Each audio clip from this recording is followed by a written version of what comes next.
Cuando los científicos conocen el pecado, escrito en 1995. El pensamiento del hombre, ¿hasta dónde avanzará? ¿Dónde encontrará límites su atrevida impudicia?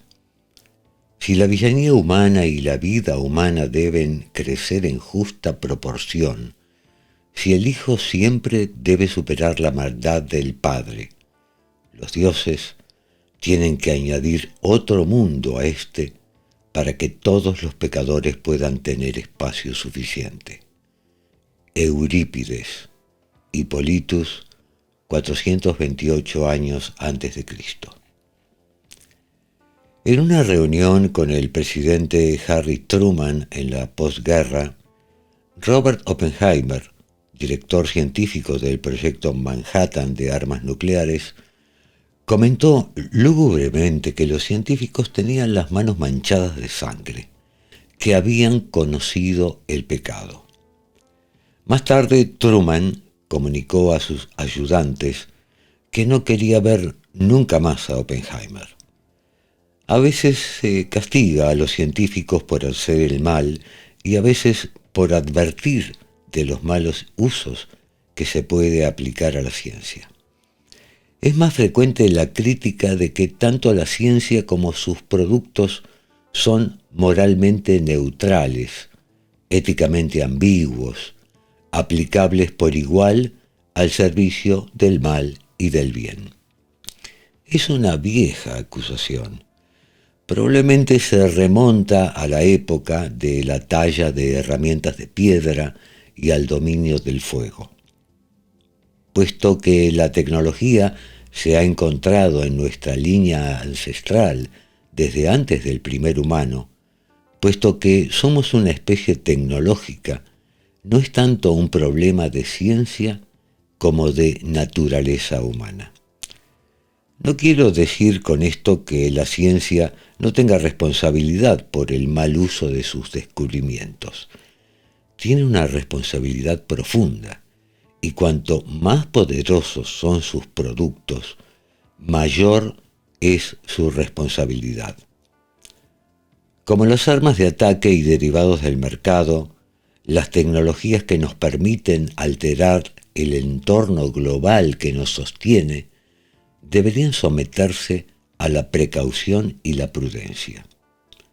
Sí, somos los mismos viejos humanos que lo han hecho hasta ahora.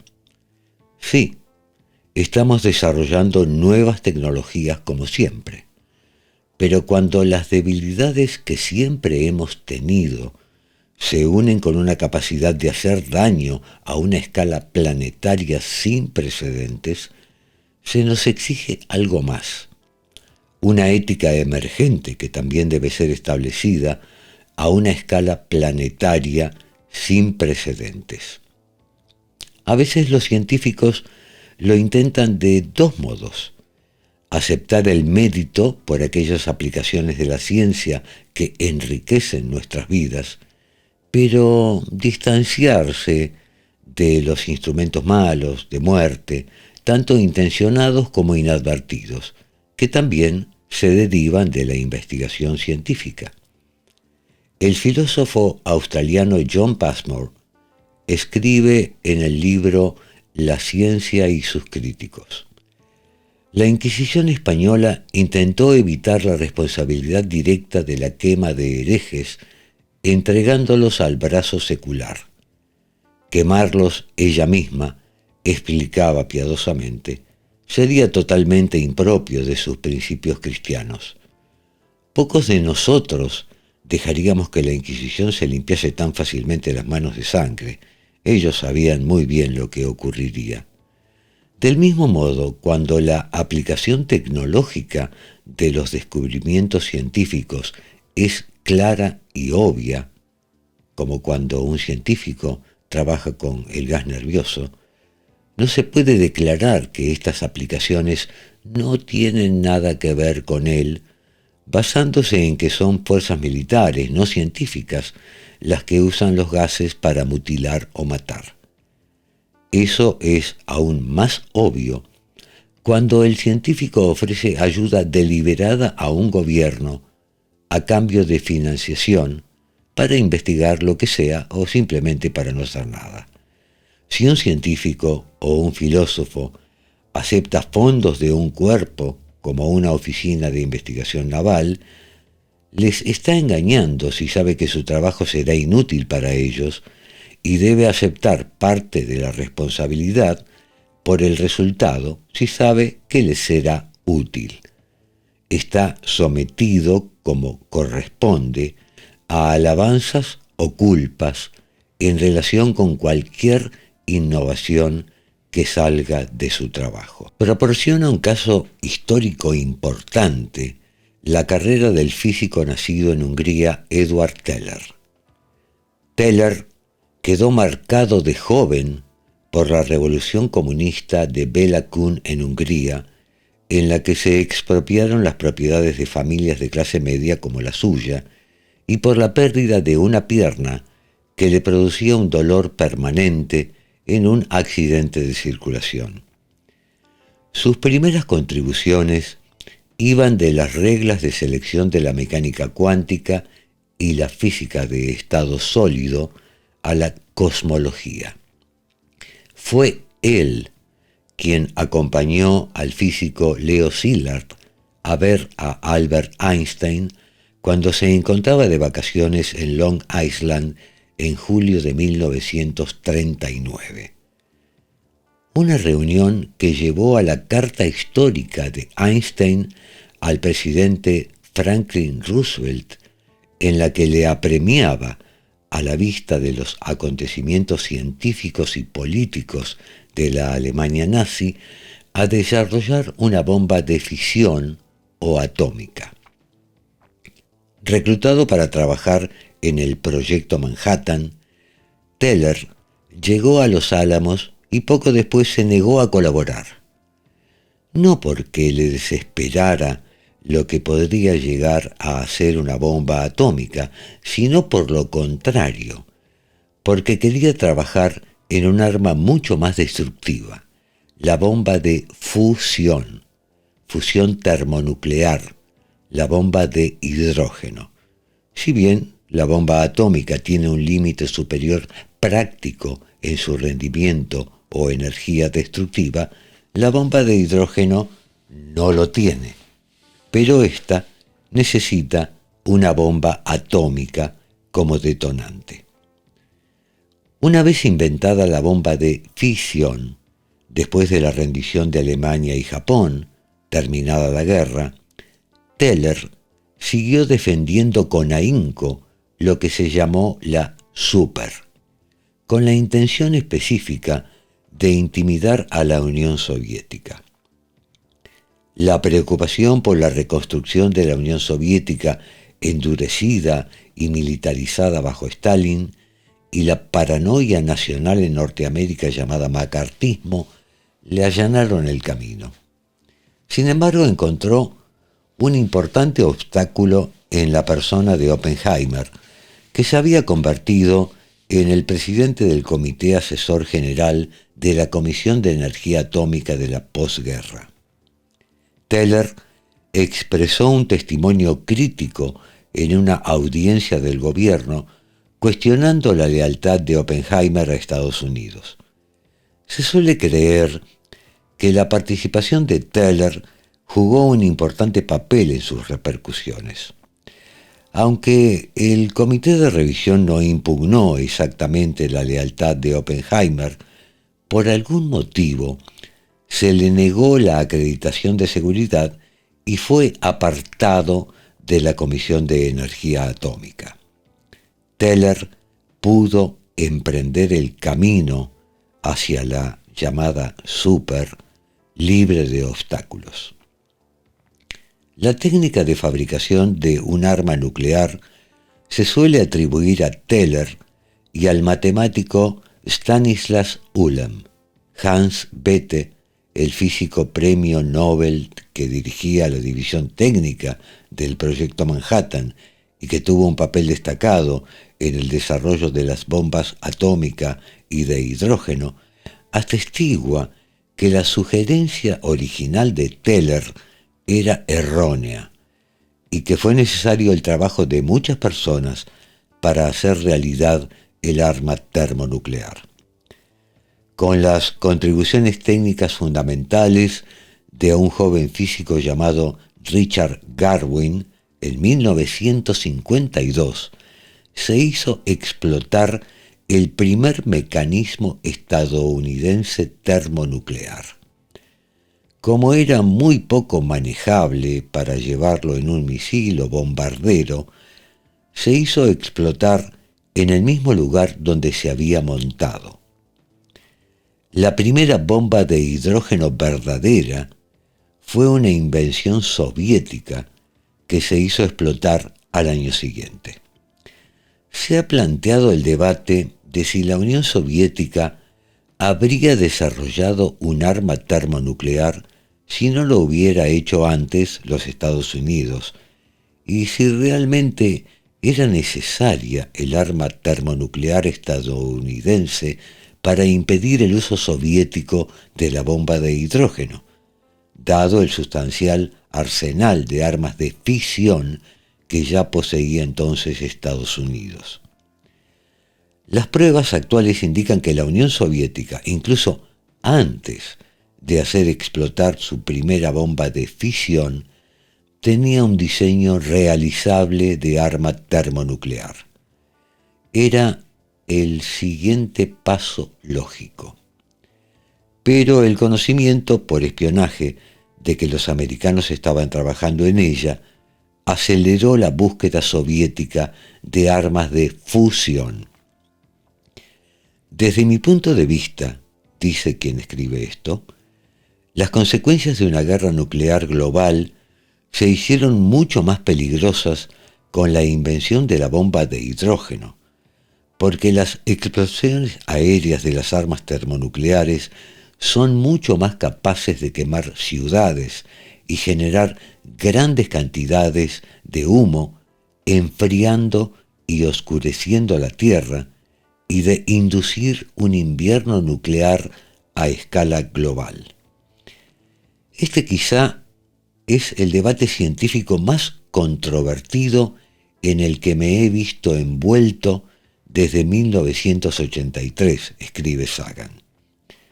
El debate tenía un enfoque político en su mayor parte. Las implicancias estratégicas del invierno nuclear eran inquietantes para los que se aferraban a una política de venganza masiva para impedir un ataque nuclear, o para los que deseaban conservar la opción de un primer ataque masivo. En ambos casos, las consecuencias ambientales provocan la autodestrucción de cualquier nación que lance un gran número de armas termonucleares, aún sin venganza del adversario. De pronto, un segmento importante de la política estratégica durante décadas y la razón para acumular decenas de miles de armas nucleares se hizo mucho menos creíble. Los descensos de la temperatura global que se predecían en el informe científico original sobre el invierno nuclear 1983 eran de 15 a 20 grados centígrados. Las estimaciones más modernas son de 10 a 15 grados centígrados. Los valores son correctos si se consideran las irreducibles indeterminaciones de los cálculos. Ambos descensos de temperatura son mucho mayores que la diferencia entre las temperaturas globales actuales y las de la última era glacial. Un equipo internacional de 200 científicos ha estimado las consecuencias a largo plazo de la guerra termonuclear global y ha llegado a la conclusión de que un invierno nuclear, la civilización global y la mayor parte de la gente de la Tierra, incluyendo los que están alejados de la zona objetivo, correría grandes riesgos, principalmente por hambre. Si alguna vez llegara a producirse una guerra nuclear a gran escala, con las ciudades como objetivo, el esfuerzo de Edward Teller y sus colegas en Estados Unidos y el equipo ruso correspondiente, dirigido por Andrei Sájarov, podría ser responsable de que se cerrara el telón del futuro humano. La bomba de hidrógeno es, con diferencia, el arma más horrible jamás inventada. Cuando se descubrió el invierno nuclear en 1983, Teller se apresuró a argumentar: 1. Que la física estaba equivocada. 2. Que el descubrimiento se había hecho años antes, bajo su tutela, en el Laboratorio Nacional Lawrence Livermore. En realidad, no hay ninguna prueba de este descubrimiento previo, y hay una cantidad considerable de pruebas de que los encargados en todas las naciones de informar a los líderes nacionales de los efectos de las armas nucleares pasaron casi siempre por alto el invierno nuclear. Pero, si lo que decía Teller era verdad, fue una falta de conciencia flagrante por su parte no haber revelado el supuesto descubrimiento a las partes afectadas, los ciudadanos y jefes de la nación y del mundo. Como en la película de Stanley Kubrick, Dr. Strangelove, reservar la información del arma definitiva, de modo que nadie conozca su existencia ni lo que puede hacer, es completamente absurdo. Me parece imposible que un ser humano normal colabore sin reparos en un invento así, aun dejando de lado el invierno nuclear. Las tensiones conscientes o inconscientes entre los que se atribuyen el mérito de la invención deben ser considerables. Sea cual fuere su contribución real, se ha descrito a Edward Teller como el padre de la bomba de hidrógeno. La revista Life publicaba en 1954 un artículo escrito con admiración que describía su determinación casi fanática de construir la bomba de hidrógeno. Creo que gran parte de su carrera posterior puede entenderse como un intento de justificar lo que engendró. Teller ha afirmado, y no es inverosímil, que las bombas de hidrógeno sirven para mantener la paz, o al menos impiden la guerra termonuclear, porque hace demasiado peligrosas las consecuencias de la guerra entre potencias nucleares. Todavía no se ha producido una guerra nuclear, ¿no es así? Pero en todos esos argumentos se asume que las naciones con armas nucleares son y serán siempre, sin excepción, actores racionales, y que sus líderes, oficiales militares, etc., nunca se verán afectados por ataques de rabia, venganza y locura.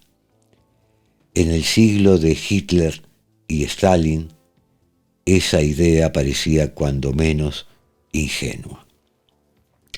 Teller ha tenido una influencia decisiva para impedir en su momento la firma de un tratado que prohibiera las pruebas de armas nucleares. Dificultó en gran manera la consecución de un tratado de limitación de pruebas en superficie. Su argumento de que era esencial hacer pruebas en superficie para mantener y mejorar los arsenales nucleares que ratificar el tratado acabaría con la seguridad futura de nuestro país, dijo, y eso ha demostrado ser engañoso. También ha sido un defensor vigoroso de la seguridad y efectividad de coste de las plantas de energía de fisión, y declara ser el único herido del accidente nuclear de la isla Three Mile en Pensilvania en el año 1979. Según dijo, tuvo un infarto cuando discutía el tema. Teller defendía la explosión de armas nucleares desde Alaska hasta Sudáfrica para dragar puertos y canales, para eliminar montañas molestas y efectuar grandes traslados de tierra. Se dice que cuando propuso un plan así a la reina Federica de Grecia, ésta le respondió: «Gracias, doctor Teller, pero Grecia ya tiene bastantes ruinas singulares». ¿Queremos probar la relatividad general de Einstein? Pues hagamos entonces explotar un arma nuclear en la parte más alejada del Sol, proponía Teller. ¿Queremos entender la composición química de la Luna? Pues enviemos una bomba de hidrógeno a la Luna, hagámosla explotar y examinemos el espectro del destello y la bola de fuego. También en la década de los 80, Teller vendió al presidente Ronald Reagan la idea de la Guerra de las Galaxias, llamada por ellos Iniciativa de Defensa Estratégica. Parece ser que Reagan se creyó la historia francamente imaginativa que le contó Teller de que era posible construir un láser de rayos X del tamaño de una mesa y ponerlo en órbita alimentado por una bomba de hidrógeno que destruiría 10.000 ojivas soviéticas en vuelo y proporcionaría una protección genuina a los ciudadanos de Estados Unidos en caso de guerra termonuclear global. Los apologistas de la administración Reagan afirman que a pesar de las exageraciones sobre su capacidad, algunas intencionadas, la iniciativa de defensa estratégica fue la causa del colapso de la Unión Soviética. No hay ninguna prueba seria que fundamente esa opinión. Andrei Sájarov, Eugeni Velihov, Roy Sadguev y otros científicos que asesoraban al presidente Mikhail Gorbachev dejaron claro que si Estados Unidos seguía adelante con un programa de guerra de las galaxias, la respuesta más fácil y segura de la Unión Soviética sería aumentar el arsenal existente de armas nucleares y sistemas de lanzamiento. En consecuencia, la guerra de las galaxias habría aumentado y no reducido el peligro de guerra termonuclear. En todo caso, los gastos soviéticos en defensa con base en el espacio contra los misiles nucleares norteamericanos era relativamente insignificante, de una magnitud nimia para provocar el colapso de la economía soviética. La caída de la Unión Soviética está mucho más relacionada con el fracaso de la economía planificada, la conciencia creciente del nivel de vida de Occidente, la extensión del desafecto por una ideología comunista moribunda, y aunque él no pretendiera un resultado así, la promoción por parte de Gorbachev de la glasnost o apertura. 10.000 científicos e ingenieros declararon públicamente que no trabajarían en el llamado Guerra de las Galaxias ni aceptarían dinero de la Organización de la Iniciativa de Defensa Estratégica. Eso da un ejemplo de la extensión y valentía de la negativa de cooperación de los científicos a un costo personal concebible con un gobierno democrático que al menos temporalmente se había desviado de su camino.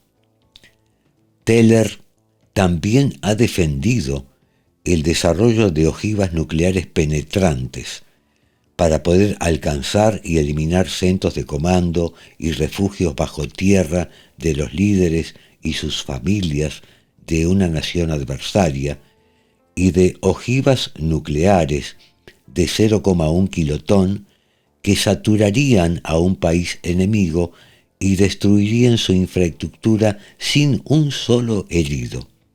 Se alertaría a los civiles por adelantado. La guerra nuclear sería humana. En el momento de escribir estas líneas, año 1995, Edward Teller, todavía vigoroso y con unos poderes intelectuales considerables a sus 80 años, ha montado una campaña con sus contrafiguras en el establishment de armas nucleares de la antigua Unión Soviética para desarrollar y hacer explotar nuevas generaciones de armas nucleares de largo alcance en el espacio, a fin de destruir o desviar asteroides que podrían encontrarse en trayectorias de colisión con la Tierra.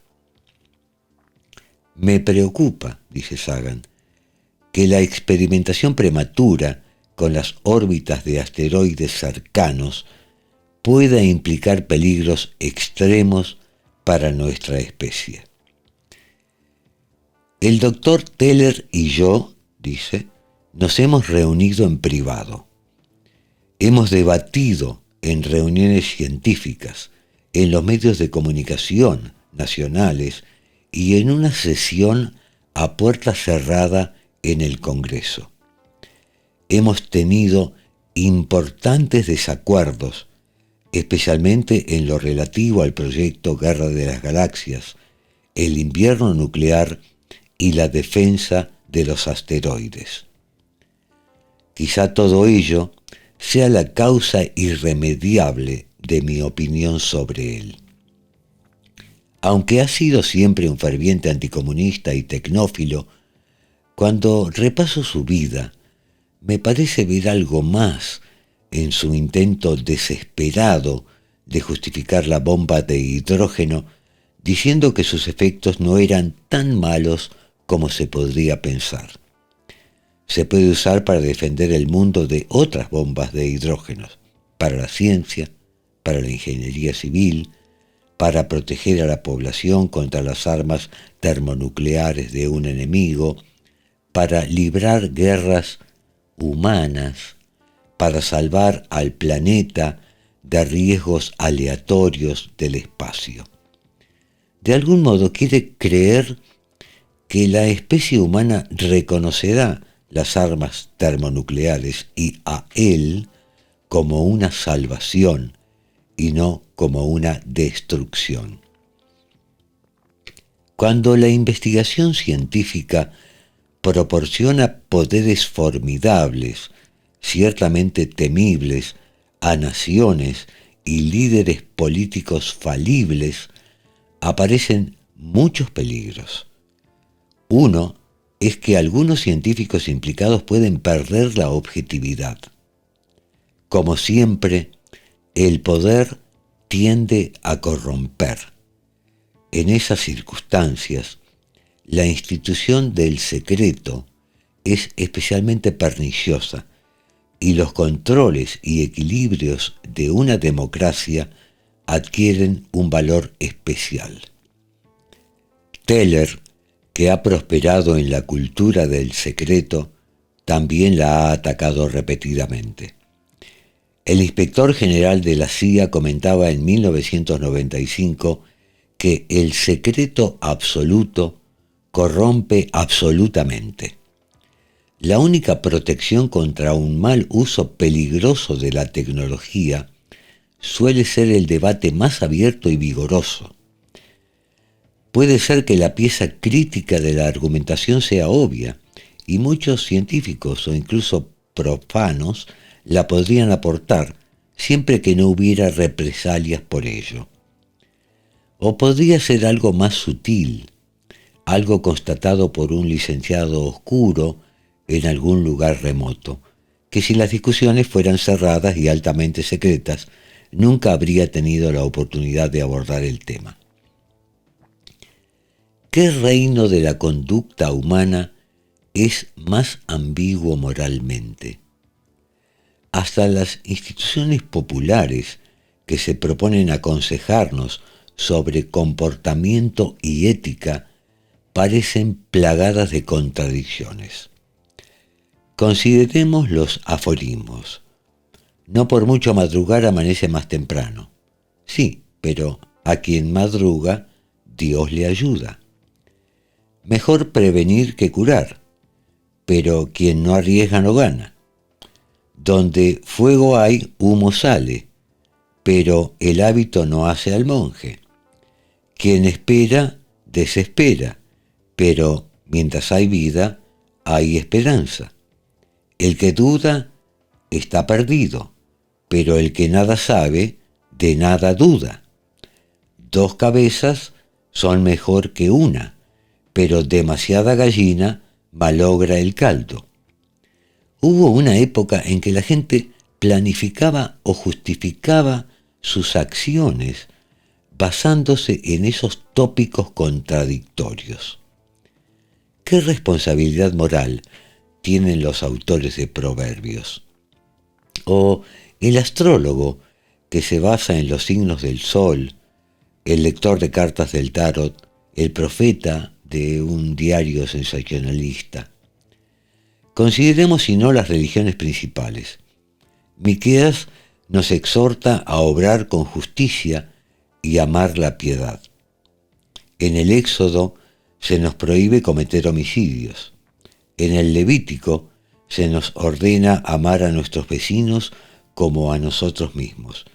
Y en los Evangelios se nos urge a amar a nuestros enemigos.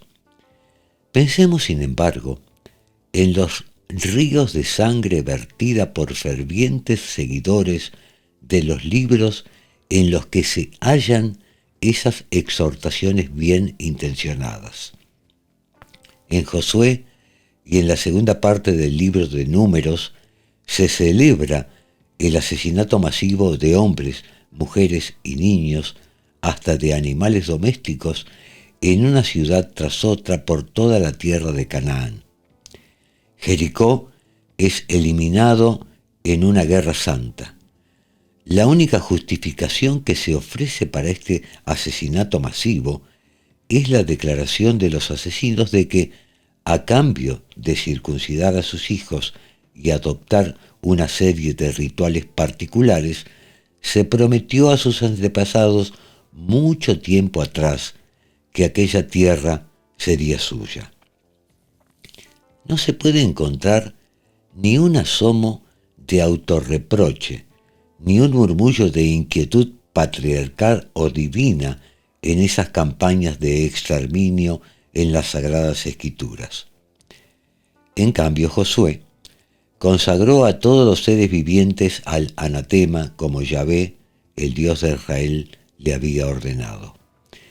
Y esos acontecimientos no son incidentales, sino centrales en la narración principal del Antiguo Testamento. Hay historias similares de asesinato masivo y, en el caso de amalequitas, genocidio. En los libros de Saúl, Esther y otras partes de la Biblia, con apenas un atisbo de duda moral. Todo ello, desde luego, era perturbador para teólogos liberales de una época más tardía. Se dice con razón que el diablo puede citar las Escrituras para su propio propósito. La Biblia está tan llena de historia de propósito moral contradictorio que cada generación puede encontrar justificación para casi cada acción que propone, desde el incesto, la esclavitud y el asesinato masivo, hasta el amor más refinado, la valentía y el autosacrificio. Y este trastorno moral múltiple de personalidad no está limitado al judaísmo y al cristianismo. Se puede encontrar dentro del Islam, en la tradición hindú y ciertamente en casi todas las religiones del mundo. Así pues, no son los científicos los que son moralmente ambiguos, sino la gente en general. Creo que es tarea particular de los científicos alertar al público de los peligros posibles, especialmente los que derivan de la ciencia o se pueden prevenir mediante la aplicación de la ciencia. Podría decirse que una misión así es profética. Desde luego, las advertencias deben ser juiciosas y no más alarmantes de lo que exige el peligro. Pero si tenemos que cometer errores teniendo en cuenta lo que está en juego, que sea por el lado de la seguridad. Entre los cazadores y recolectores Kung San del desierto del Kalahari, cuando dos hombres, quizá inflamados por la testosterona, empiezan a discutir, las mujeres les quitan las flechas envenenadas y las ponen fuera de su alcance. Hoy en día, nuestras flechas envenenadas pueden destruir la civilización global y posiblemente aniquilar a nuestra especie. Ahora, el precio de la ambigüedad moral es demasiado alto. Por esta razón, y no por su aproximación al conocimiento, la responsabilidad ética de los científicos también debe ser muy alta, sin precedentes. Desearía que los programas universitarios de ciencia plantearan explícita y sistemáticamente estas cuestiones con científicos experimentados. Y a veces me pregunto si en nuestra sociedad también las mujeres y los niños acabarán poniendo las flechas envenenadas fuera de nuestro alcance. Carl Sagan, 1995. Cuando los científicos conocen el pecado.